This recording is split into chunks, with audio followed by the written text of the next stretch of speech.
नमस्कार सभी दर्शकों को मेरी तरफ से नए साल की शुभकामनाएं। ये हमारा शायद पहला एपिसोड है इस नए साल के अंदर। आनंद, आपको भी नए साल की बहुत-बहुत शुभकामनाएं। बहुत बहुत शुभकामनाएं। अ, बड़ा स्वाभाविक है कि जब भी नया साल आता है तो हम लोग थोड़ा-सा रिकैप करते हैं। बट इस बार मैंने सोचा कि मोदी जी के 10 साल हो चुके हैं, तो थोड़ा-सा ये इस पर भी बात कर ली जाए, क्योंकि अभी हाल में मेरे एक दोस्त ने मेरे से पूछा कि how do you feel of the 10 years of Modi rule? तो मेरा एक ब बड़ा शॉर्ट सा जवाब था कि डिसइल्यूज़न्ड, यानी कि मायूसी का माहौल जैसा है। और उन्होंने कहा कि क्या चीज़ आपको लगता है कि हम लोगों ने खो दी है? तो मेरे हिसाब से हमने तमीज़ खो दी है इस लास्ट 10 साल में। हमारे बोलने का तरीका, हम जैसे इंटरैक्ट करते हैं, हमारे पॉलिटिशियन जैसे बात करते हैं, और जब देश का सबसे बड़ा नेता उसी की ज़बान ऐसी हो, तो नीचे वाले तो कुछ भी बोलेंगे। ये आप पिछले कई सालों में देख चुके हैं कि यहाँ बीजेपी के नेता किस तरह से पब्लिक डिस्कोर्स करते हैं। तो मैं शुरू करता हूँ, एज़ अ प्राइम मिनिस्टर आप मोदी जी को कहाँ देखते हैं? मतलब मेरे हिसाब से ये बहुत ही जैसा मैंने कहा, मायूसी की बात है कि हमारे देश का प्राइम मिनिस्टर इस टाइप का आदमी है। तरह-तरह के ये पोशाकें पहन के जाते हैं। इससे पहले हम नेहरू जी को देख चुके हैं, लाल बहादुर शास्त्री, इंदिरा गांधी, राजीव गांधी तक इस टाइप का बिहेवियर पब्लिक में कभी नहीं देखा। तो एक तो इन्हें फ़ोटो खिंचाने का शौक रहा है, ये कुछ भी बोलते हैं, ज़्यादा बोलते हैं। लेफ्ट में मैंने एक टेबल लगाया है कि ये इंडिपेंडेंस डे जब स्पीच देते हैं तो बोलते ही जाते हैं, डेढ़ घंटा, पौने 2 घंटा ये बोलते हैं, इन्हें बोलने का शौक है। उसके हिसाब से मनमोहन सिंह की स्पीचेस का टाइम देख लीजिए, 35 मिनट 40 मिनट में खत्म हो जाती थी। अटल बिहारी वाजपेयी सबसे कम बोलते थे, आधा घंटे से ज़्यादा उन्होंने कभी इंडिपेंडेंस डे स्पीच नहीं दी। और इन सबके भाषण में कुछ ना कुछ हमें सीखने को मिलता था, इन्फॉर्मेशन आती थी। बट मोदी जी क्या बोल के जाते हैं वो कुछ पता नहीं है। तो as a prime minister, how do you rate Modi for all of us? Anand. Ajay, मतलब पहले मुझे लगता है कि हम लोग एज अ प्राइम मिनिस्टर और एज अ पर्सन, देखिए हरदम ये बहुत दुख होता है। और मुझे मतलब ये मैंने कई बार, अभी नहीं, कई पिछले कई सालों से लग रहा है। और जो आपने कहा मायूसी, अगर आप कह रहे हैं तो यू आर वेरी ग्रेशियस। आप बहुत हल्के शब्द का प्रयोग कर रहे हैं। क्योंकि देखिए, देश का प्रधानमंत्री के पद पे अगर कोई बैठता है तो ये माना जाता है कि कुछ चीजें अगर उसके पास वो समदृष्टि नहीं है, लेकिन उस पद पे बैठने के बाद वो दृष्टि उसकी कम से कम समता वाली होगी। मोदी जी शायद अकेले ऐसे प्रधानमंत्री हैं जो जो भाजपा कार्यकर्ता, क्या बोले, मतलब वो कार्यकर्ता के रोल से बाहर नहीं निकल पाते हैं। वो कोई अवसर नहीं छोड़ते हैं। भाषा की बात क्या कहें, क्योंकि वो बात व्यक्तिगत टिप्पणियां हो जाएंगी।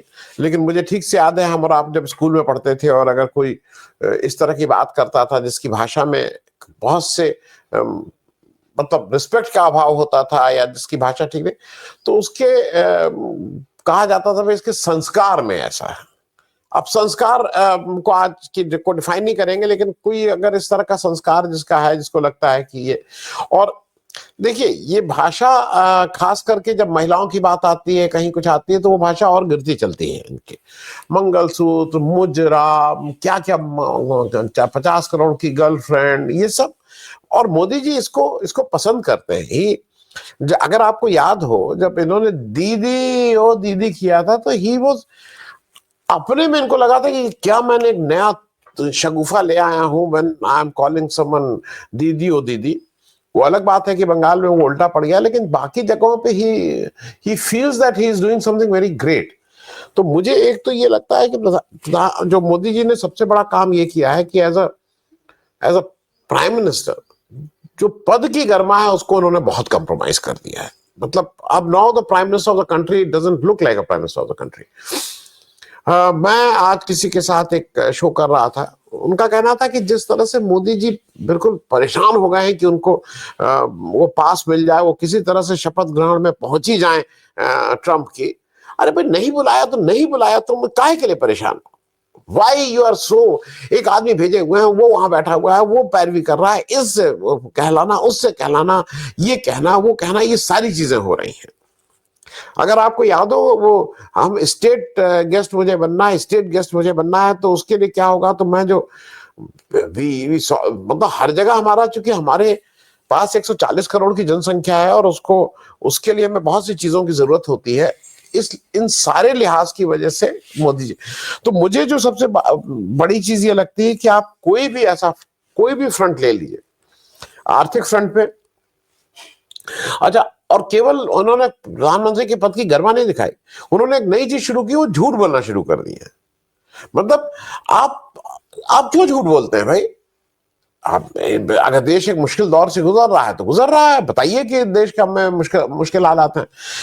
आप आर्थिक पक्ष में जब बार बार कहते हैं कि 5 ट्रिलियन, आपने 2018 में कहा था 2022 में होगा, 2022 आ गया, आपने कहा 2025 में हो गया, अब आप कहते हैं 2027 में होगा। ये आपको भी पता है 2027 में नहीं होगा, क्योंकि 2027 होने के लिए 15% की जीडीपी ग्रोथ चाहिए, जो आपके पास नहीं है। तो आप क्यों झूठ बोलते हैं? मतलब झूठ बोलना मैं मान सकता हूं कि स्लिप ऑफ टंग, आप इसी झूठ बोल बोल के, अच्छा होता क्या है ना कि कोई झूठा व्यक्ति अगर झूठ बोले तो कुछ दिनों बाद उसमें विश्वास करने लगता है। ये हमने और आपने भी देखा है रोजमर्रा की जिंदगी में। ये कोई पहले व्यक्ति नहीं जो झूठ बोल रहा, लेकिन उस पद पे बैठ के झूठ बोलने वाले पहले व्यक्ति। सामाजिक दृष्टि से देख लीजिए, सामाजिक दृष्टि से जब आप अजीब अजीब तरह की बातें करते हैं, आपके यहाँ लोग जिस तरह की गाली देते हैं अल्पसंख्यकों को, जिस तरह को डिमीन करते हैं अल्पसंख्यकों के लिए, वो सबको मालूम है। राजनीतिक आप बात कर रहे हैं, राजनीतिक आप किस बात के करेंगे? एक तो इलेक्शन जिस तरह से होता है और जिस तरह से आप अपने को कंडक्ट करते हैं, चाहे वो संसद हो चाहे संसद के बाहर हो, लेकिन भाई किसी भी उसमें डेमोक्रेसी में सबसे जरूरी चीज होती है इलेक्शन। आज आपने पढ़ा बांग्लादेश में किस तरह से शेख हसीना जो थी, वो 18 करोड़ लोगों के वोट को उन्होंने, एक तरह से उनके वोट्स का कोई मतलब ही नहीं रह गया था। हम क्या उस स्थिति से नहीं गुजर रहे हैं? क्या हम आज किसी बोले क्या इलेक्शन कमीशन ऑफ इंडिया आपको लगता है ट्रांसपेरेंट है? आपको लगता है कि वो पार्टिसन नहीं बिहेवियर है उसका? सबको लगता है। अब आप इसको अपनी स्मार्टनेस मानते हैं, आप ये स्मार्टनेस मानते हैं कि मैंने कर लिया और देखिए मैं पकड़ा नहीं गया। आप उससे आते हैं जहां पे आपका जो सबसे नंबर 2 जो सबसे ताकतवर आदमी है, वो जाके आपके जो सोशल मीडिया के वॉरियर आप उसको बोलते हैं, उनको कहता है कि झूठ बोलो और ऐसा बोलो कि पकड़ ना पाए कोई। अगर आपका गुरु मंत्र और मूल मंत्र उस जगह पे बैठ के ये है, तो आपको क्या दिक्कत है? आप रक्षा की बात करते हैं, आपने रक्षा में क्या तबाही ला दी है? आपको अंदाज है रक्षा में आप क्या कर रहे हैं? आप विदेश नीति की बात करते हैं, नेबरहुड फर्स्ट का हमारा एक ये था कि भाई नेबरहुड फर्स्ट पॉलिसी हमारी होगी। हमारे 9 देश हम घिरे हुए हैं, जो 9 देश हमारे पड़ोसी हैं, एक से भी आपके संबंध अच्छे नहीं है। आप भूटान की बात करें, भूटान से बड़े अच्छे हैं। भूटान यूनाइटेड नेशन में आज की तारीख में राष्ट्र के रूप में वो उसकी वहां प्रेजेंस भी नहीं है भाई। Do you consider Bhutan as a देश? भूटान बहुत अच्छा देश है, बहुत सुंदर देश है, लेकिन मेरा कहना है कि भूटान से आपके संबंध अच्छे हैं, आप यही इसी को लेके टॉम टॉम करते हैं। मालदीव्स में आप क्या कराए? मालदीव ऐसा छोटा देश जिसका मैं हरदम कहता हूं, जिसकी सबसे ऊंचाई इतनी है कि अगर एक लंबा आदमी खड़ा हो जाए तो वो डूब जाएगा। मालदीव इज अ कंट्री जहां पे शायद मैक्सिमम सी लेवल का जो उनका हाईएस्ट पॉइंट है वो 7 फीट या 7.5 फीट है। आप ऐसे देश से आप झगड़ा कर रहे हैं, आप उसमें बड़े खुश हैं कि उसने अपने मंत्री, मैंने जब उसके कुछ मंत्रियों ने मेरे बारे में कुछ बोला तो मैंने उनको निकलवा दिया। तो मैं सिर्फ ये कह रहा हूं कि Modi ji has compromise with the position. जो प्रधानमंत्री का पद है उसकी गरिमा को ही नहीं नष्ट किया है। As a person also, as a political person also, जो वो माइलस्टोन कर रहे हैं वो खराब, मतलब उससे रोज लगता है कि अब इससे खराब वो नया मापदंड फिर कर देते हैं कि अच्छा ये गाली, मैं ये भी गाली दे सकता हूं, तो मैं 141 लोगों को बाहर फेंकवा सकता हूं, उनकी सांसदी हटा सकता हूं। अच्छा अब ये तो मैं ये भी कर सकता हूं। तो every day he comes up with his own record to break that record. वो रोज उनका एक रिकॉर्ड अपना तोड़ने में वो खुद ही रेस लगा रहे हैं। अजय। जी आनंद, मैंने भी 2-3 पॉइंट्स हैं जो मेरे हिसाब से पिछले 10 सालों में जहाँ as a country we have really gone down. मेरे हिसाब से पहला जो है वो है रिलीजन को लेकर जो हुआ है, कि हमने इतनी एनिमोसिटी पैदा कर दी है या कोशिश करते रहे हैं, खैर बहुत सक्सेसफुल नहीं रहे, बट फिर भी एज़ अ स्टेट पॉलिसी हम माइनॉरिटीज़ को यहाँ पे सेकंड ग्रेड सिटीज़न देखना चाहते हैं। तो ये रिलीजियस हेट्रेड ये अनअबेटेड चलती आ रही है। अभी एक विदेशी व्यक्ति विलियम डैलिम्पल जो का हिस्टोरियन है और बहुत वेल नोन है, उन्होंने कल परसों ये ट्वीट किया कि अगर हम इस तरह से जितनी भी हमारी जो सांस्कृतिक संपदा है, जो हेरिटेज है, वो हमें मिली है और हम इसे तोड़ते जाएँगे, तो आप ये मत एक्सपेक्ट करिए कि यहाँ पे टूरिस्ट आएँगे, वो दुबई और सिंगापुर चले जाएँगे।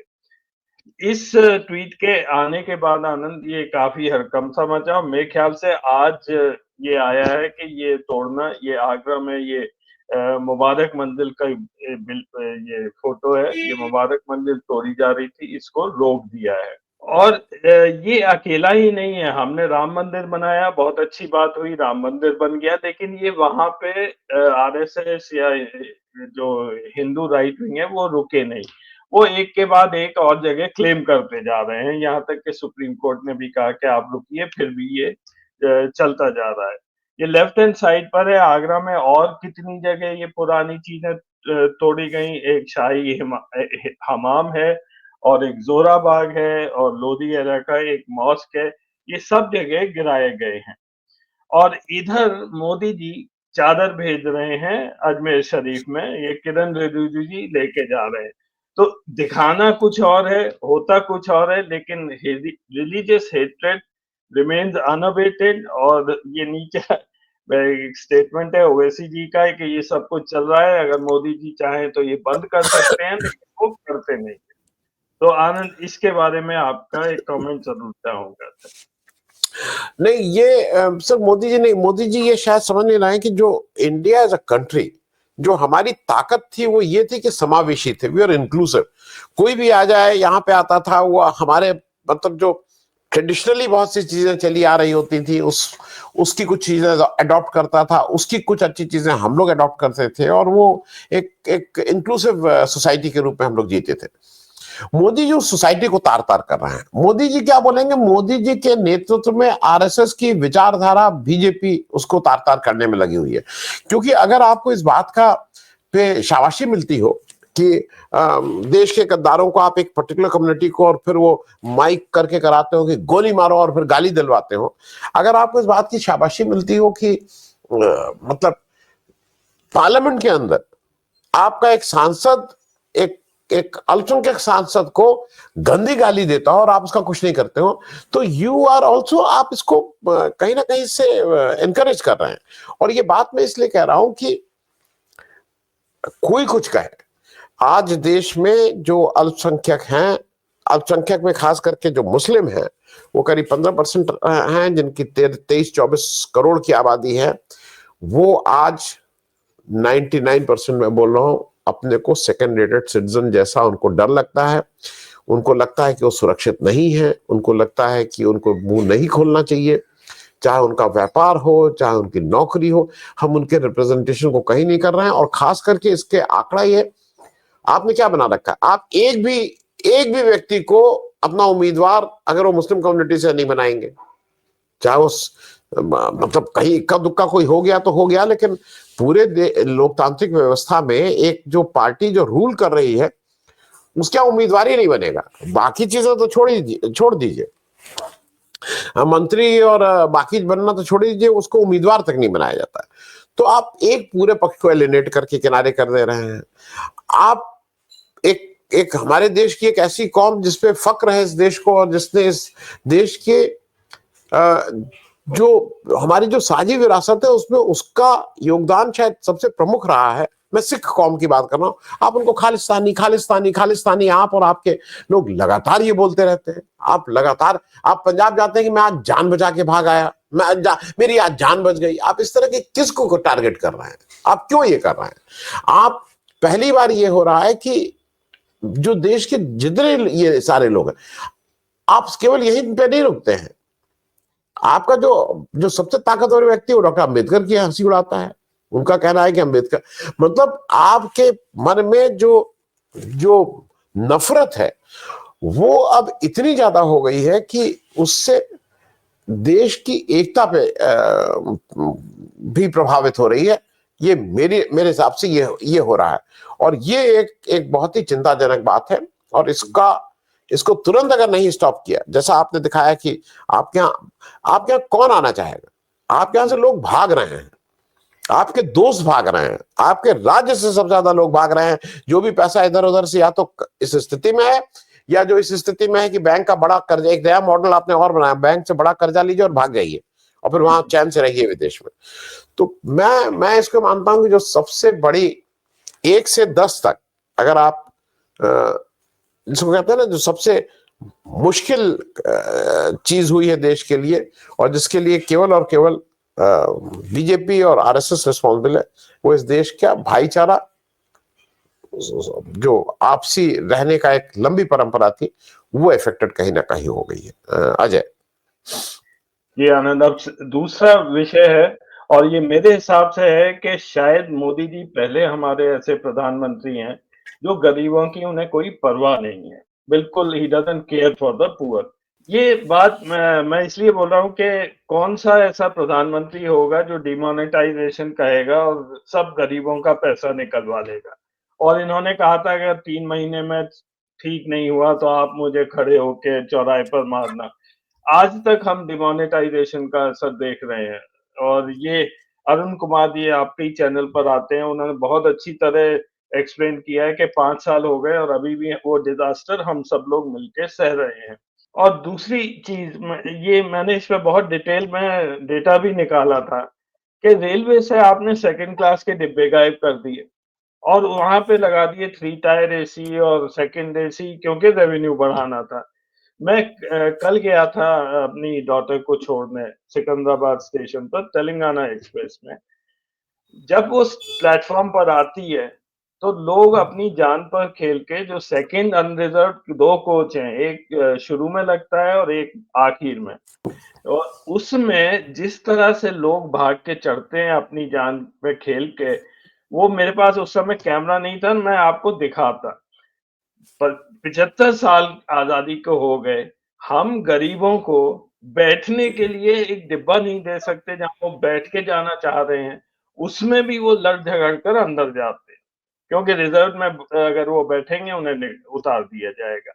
तो railway is just one of the example, मेरे पास बहुत से ऐसे हैं, जीएसटी है, एमएसएमईज में क्या हुआ, मतलब जो लोअर वर्ग है आज की तारीख में, बीजेपी सरकार को उनसे कोई मतलब नहीं है, और जो इनके मंत्री डालते हैं वो झूठ लिखते हैं। अब अश्विनी वैष्णव का मैं एक-एक ट्वीट निकाल के एनालाइज कर सकता हूँ कि वो झूठ बोलते हैं, क्योंकि मैंने ये डेटा खुद इकट्ठा किया है, मैं ट्रैवल किया हूँ, जिन गाड़ियों में ये इन्होंने डिब्बे हटा दिए थे।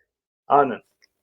जी, दो बातें कही थी, एक तो रेलवे की बात और एक डिमोनेटाइजेशन।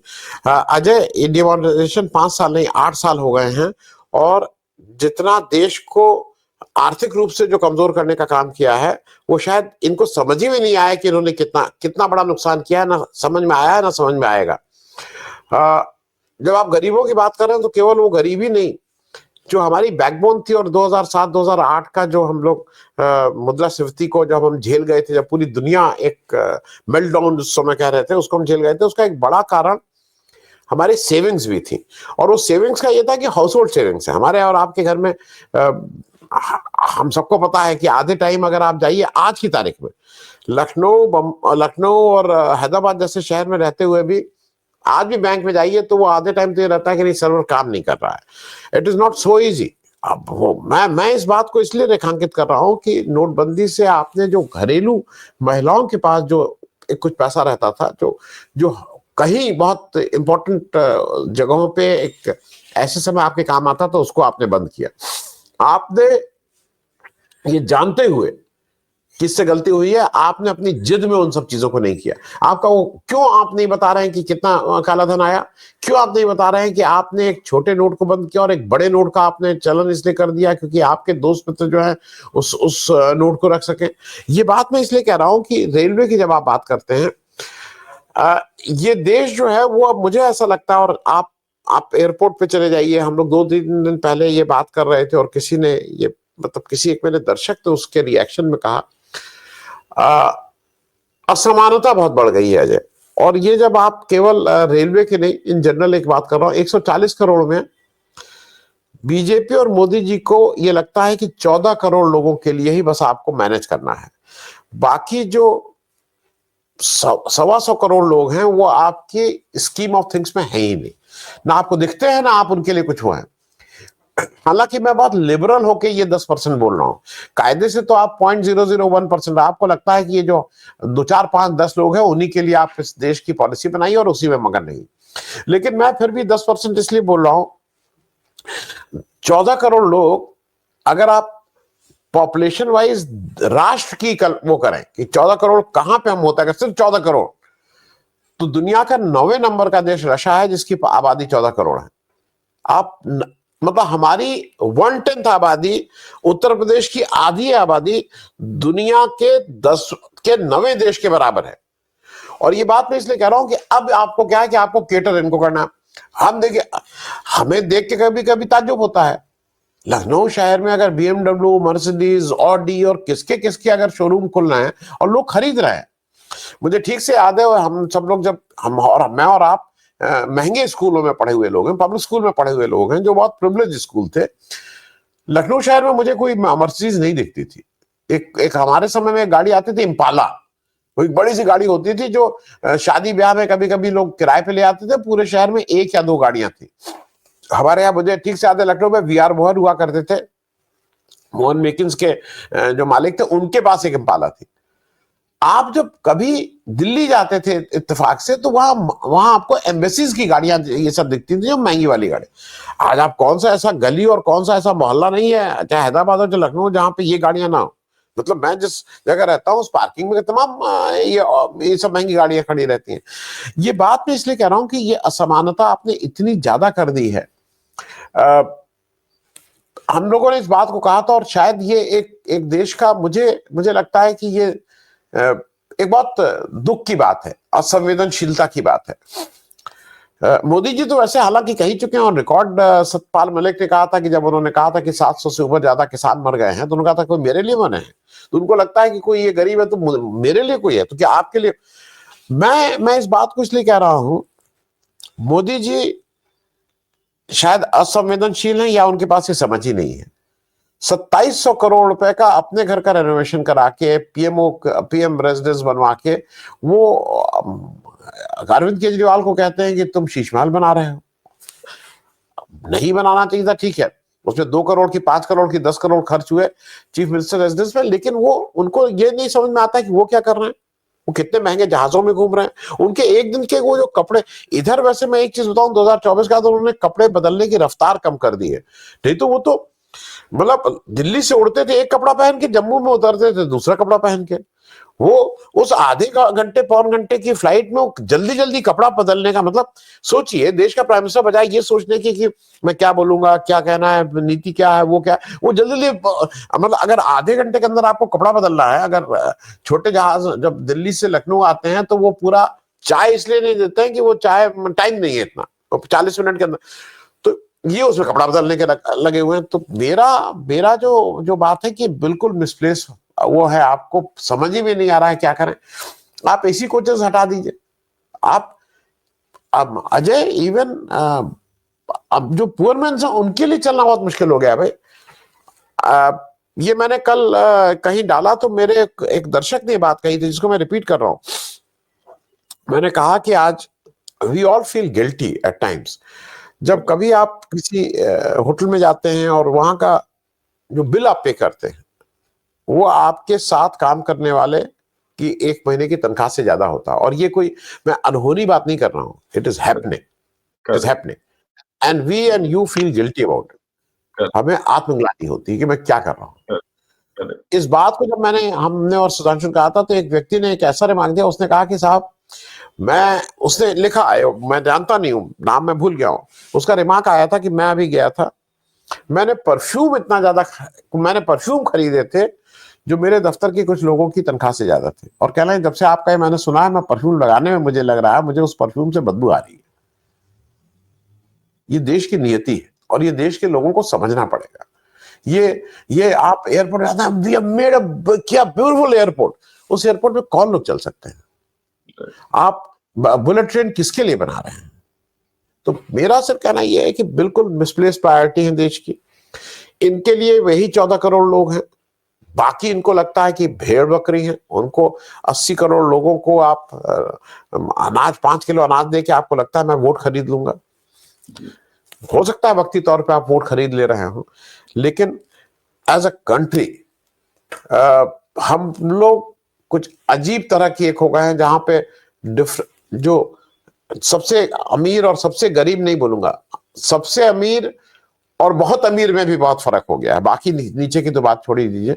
लगता है कि 2-4-5 उद्योगपतियों के, या उद्योगपति कहना तो भी गलत है, 2-4-5 जो ब्रोकर हैं, जो आड़तीय टाइप लोग हैं, उन्हीं के लिए देश चलाया जा रहा है। ये एक बहुत वरिड, मतलब इसके लिए I am very worried about it. Ajay, आपको भी लगता होगा, मैं इस पे आपसे पूछ लूं, don't you feel at times कि ये देश, हम लोग टाटा बिरला बोलते थे, हमें याद है ठीक से, जब हम लोग थे कि टाटा बिरला, तो टाटा बिरला की कोई कंपनीज थी, कोई स्टील बना रहा है तो कोई चद्दर बना रहा है तो कोई कुछ कर, आपको आज की तारीख में लगता है कि कोई ग्रीनफील्ड प्रोजेक्ट, ये जो देश के बड़े उद्योगपति हैं, इनको ये कुछ करते हैं? अंबानी जी कहने को अब अपना ठीक है, पेट्रोकेमिकल का उनका लार्जेस्ट प्लांट या क्या क्या हो गया, बट अदरवाइज हमारी प्रायोरिटीज कहीं गड़बड़ है अजय। जी आनंद, आई थिंक इसमें यही है कि ये सारी चीजें होती हैं जो देश का एक माहौल सही होता है, something to look up to. जैसे आपने कहा, जब हम स्कूल में थे, छोटी-छोटी बातों पे हम खुश हो जाते। एक नई गाड़ी चल गई, एक गोमती एक्सप्रेस चल गई दिल्ली से वही 5.5 घंटे में Kanpur. These were small thing but we saw the nation moving ahead.